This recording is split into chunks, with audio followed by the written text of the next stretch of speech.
Calaroga Shark Media. From Washington, D.C., where I guess we have to watch CNN tonight, this is Ballot. That's right. Kamala is finally doing an interview.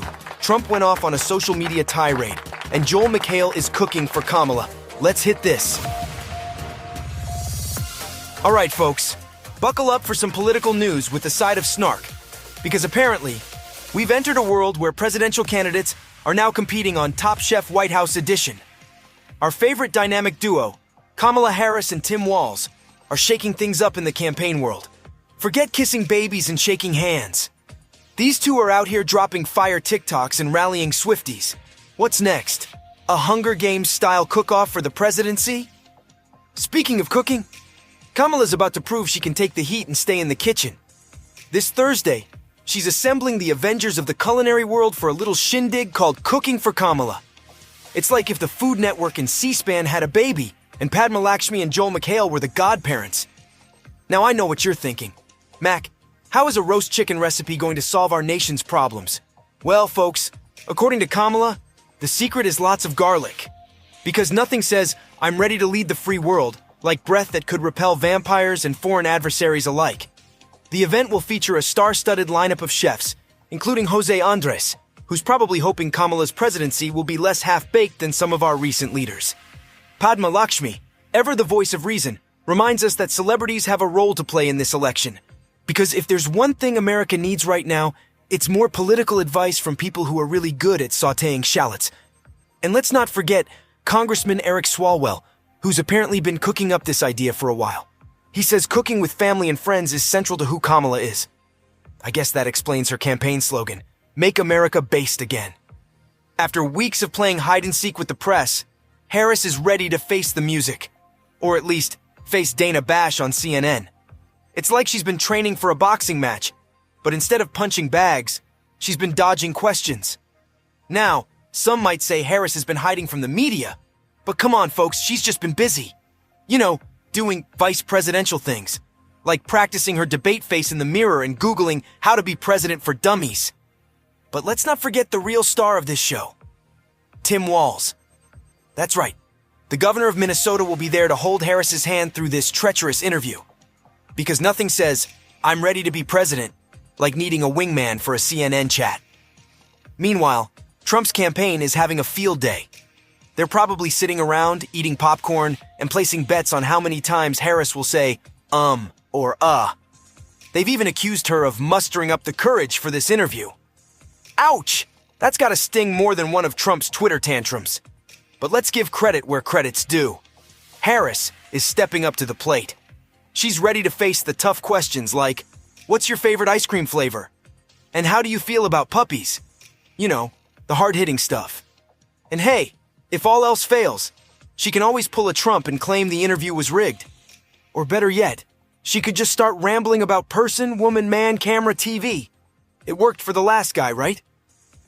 Looks like Donald Trump decided to turn Arlington National Cemetery into his personal campaign studio.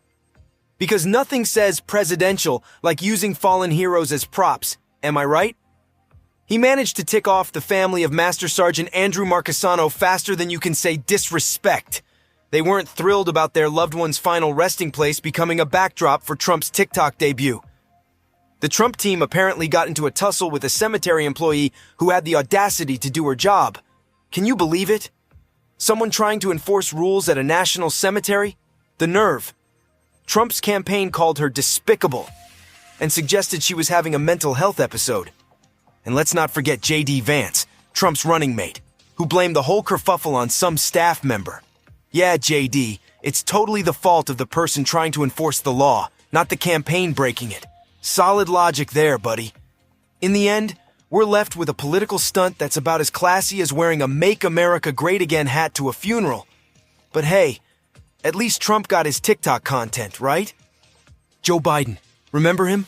Don't worry, he doesn't either. The good news is Joe won't remember how upset he would be about this next story.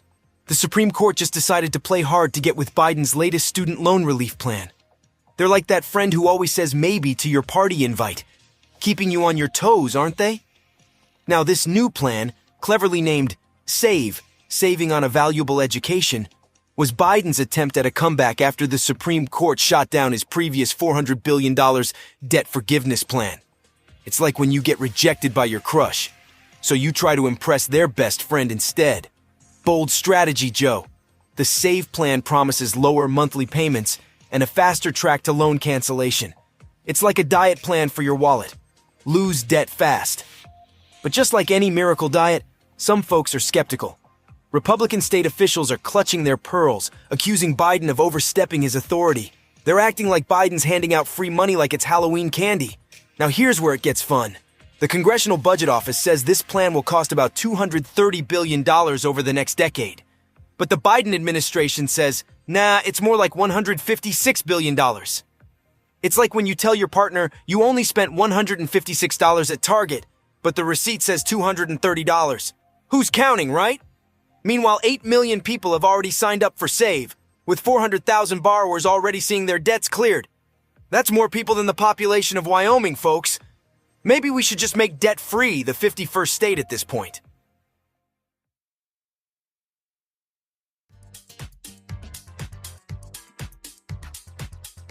On Wednesday, Donald Trump had some kind of meltdown on his Truth Social profile all before 10 a.m.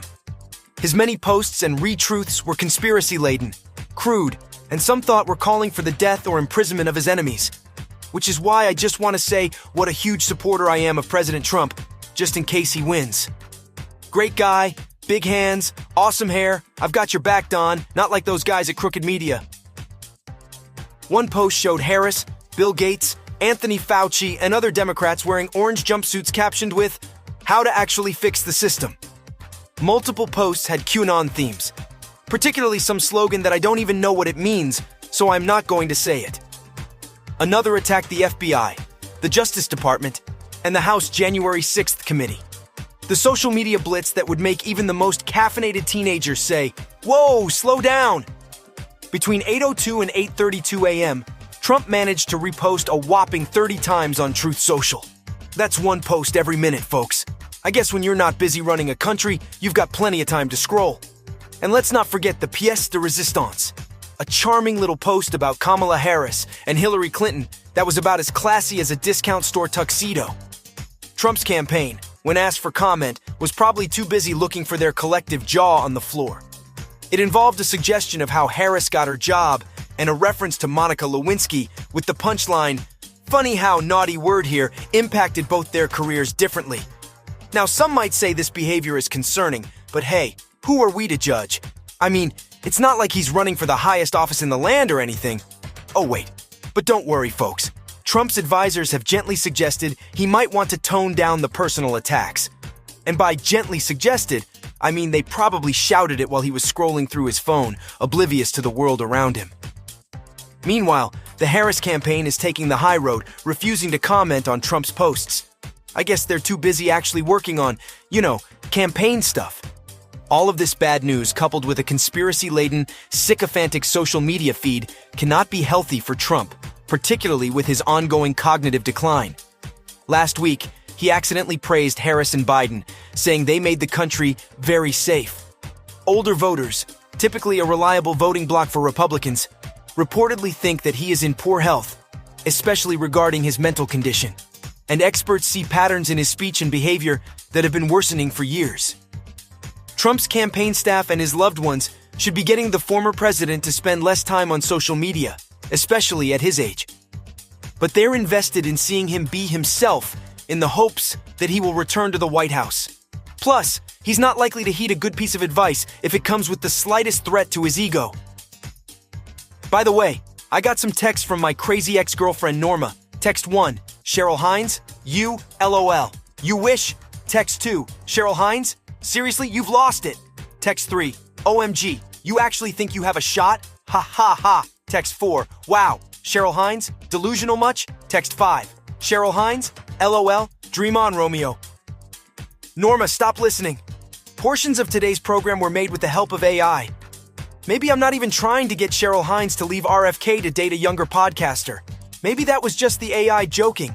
Maybe Norma should go hang out on Truth Social. Seems more her style. Look, Norma, Cheryl Hines and I have a lot in common. At one point, we were both attracted to someone who was clearly crazy.